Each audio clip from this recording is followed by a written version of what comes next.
இந்த மாதிரி மழையில் கண்டிப்பாக வந்து ஒரு சூடான மசாலா டீ போட்டு குடித்தா ரொம்பவே நல்லாயிருக்கும்.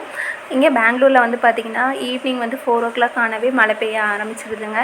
ஸோ என்ன தான் டீ காஃபி குடிக்க வேணான்னு இருந்தாலும் இந்த மழைக்கு வந்து ஏதாவது சூடாக குடிக்கணும் போலவே இருக்குது.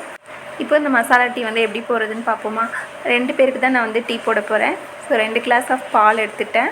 இப்போ இதில் வந்துட்டு ஒரு துண்டு இஞ்சி அதை நல்லா நச்சுட்டு அதில் வந்து பார்த்திங்கன்னா 3 ஏலக்காய் அதையும் நல்லா இடிச்சுக்கணும்.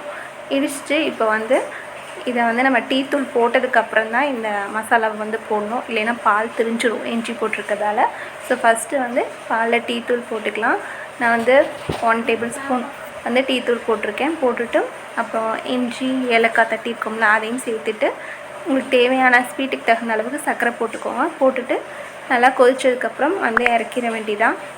இந்த கிளைமேட்டுக்கு சூப்பரான மசாலா டீ வந்து ரெடி. கண்டிப்பாக டேஸ்ட்டாக இருக்கும், ட்ரை பண்ணி பாருங்கள்.